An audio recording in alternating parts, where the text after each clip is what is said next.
নমস্কার সবাইকে, আমার গোড়ার চ্যানেলে সবাইকে স্বাগত। আজ আরও একটি নতুন ছবি, ব্যাক সাইডের ছবি। এটাও জল রঙের। পেন্সিল স্কেচটা দেখো, পুরোনো একটা ছবিতে আমি পুরো বডিটা দেখেছিলাম ব্যাক সাইডের, আজ একটু সাইড থেকে। এই যে স্কিন কালারটা দেখছো, এটা কিন্তু ব্রাউন কালার আর সাদা দিয়ে তৈরি। পরিমাণ বুঝে ঠিকঠাকভাবে করে নিয়ে এই রঙটা করেছি। ক্যামেলের আর্টিস্ট যে কালারটা আছে ওই রঙ ব্যবহার করেছি। আর তুলি সরু যে কাজগুলো হয়েছে সেক্ষেত্রে জিরোটা ব্যবহার করেছি, আর যেগুলোতে একটু চওড়া তুলি ব্যবহার করেছি সেগুলো 8 নম্বরের। আর এই ব্রাশগুলো কিন্তু সিনথেটিক ব্রাশ। ছবি রং করতে কিন্তু সেরকম কোনো অসুবিধা হয়নি। ছবিতে দেখো,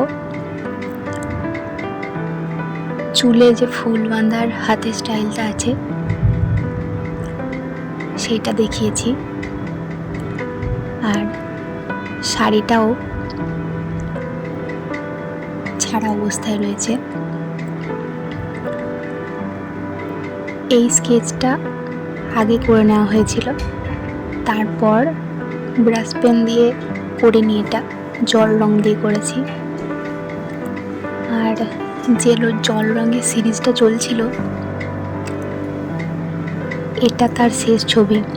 এরপর থেকে এখন আর জল রং ছবি দেব না, আবার ব্রাশ পেন দেব।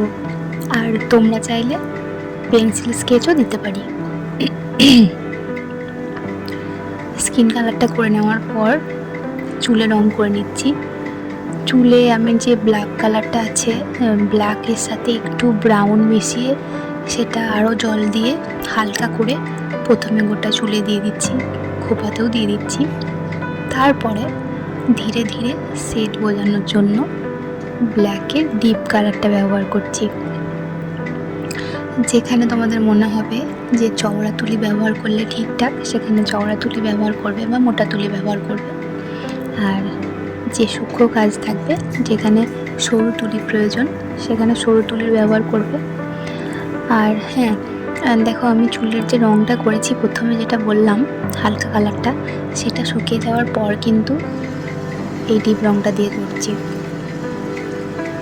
এখানে কিন্তু আমি মোটা তুলিটাই ব্যবহার করেছি। আমি দেখলাম মোটা তুলি দিয়ে কোনো অসুবিধা হয়নি, তাই জন্য। আর এই ছবিটার সাইজটা তোমার A4 সাইজের থেকে হাফ,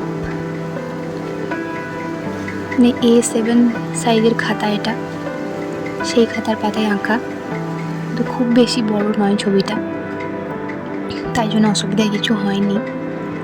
আর এই ছবিটাতে হয়তো একটু কি বলবো, সাইড থেকে নেওয়া, তো ছবিটা কিন্তু একটু আলাদা রকম। আর যে হাতের আঙুলগুলো রয়েছে সেগুলো দেখলেই বুঝতে পারবে। পিছনের যে হাতটা দেখা যাচ্ছে সেই হাতের আঙুলগুলো কিন্তু অন্য পজিশন, আর সামনের হাতের আঙুলগুলো কিন্তু অন্যরকম পজিশন। এই ব্যাপারটা একটু দেখে শুনে আঁকতে হবে ছবি, তাহলেই ছবিটা ইজি, কোনো ব্যাপার না। আর শাড়ির ক্ষেত্রে দেখো একদমই সিম্পল করেছি। শাড়িটাকে খোলা রেখেছি, প্লিট না করে। এটাও বলতে পারো আঁকার সুবিধার জন্য। প্লিট করলে হাতের পুরো অংশটাই আঁকতে হতো, তাই জন্য আমি কিন্তু শাড়িটাকে ছেড়ে রেখেছি। এবার দেখো যে শাড়ির যে রঙটা করছি, এটা কিন্তু যে আমাদের প্রুশিয়ান ব্লু যে কালারটা আছে ওই কালারটার সাথে জল মিশিয়ে হালকা করে সেই রঙটা করেছি। আর শাড়ির যে ভাঁজগুলো বা খাঁজটা দেখানোর জন্য প্রুশিয়ানটাই ডিপ করে একটু দিয়েছি। আর আমি এই যে বড় যে রং করার জায়গাগুলো, মানে যেখানে বেশি বেশি রং করতে হচ্ছে বড় জায়গা জুড়ে, সেই জায়গাগুলোতে কিন্তু মোটা তুলিটা ব্যবহার করেছি। আর সূক্ষ্ম কাজের ক্ষেত্রে আমি সরু তুলি ব্যবহার করেছি। আর যদি আউটলাইন করতে যাব তখন কিন্তু আমার পেন বা পার্মানেন্ট মার্কার দুটোর মধ্যে একটা ব্যবহার করছি। এবার বলি, এই যে প্রুসিয়ান ব্লুর কালারটা, এটার সাথে হলুদটা খুব ভালো ম্যাচ করছিল, তাই জন্য আমি হলুদ রঙের পাড় রেখেছি। ব্লাউজটার ক্ষেত্রেও তাই, ব্লাউজটাও একটু ডিপ রঙের হলুদ রেখেছি। আর পাড়টা দেখো, তার থেকে সামান্য একটু হালকা হলুদ। চুলের খোপাতেও হলুদ ফুল দিয়েছি ম্যাচিং করে। এরপর এগুলো হয়ে গেলে তারপর ডট পেন দিয়ে কিন্তু আমি স্কেচটা করেছি। আর ডট পেন দিয়ে যতটা সূক্ষ্ম কাজ করার সেটা করে নিয়ে তারপর আমি পার্মানেন্ট মার্কারের ব্যবহার করেছি।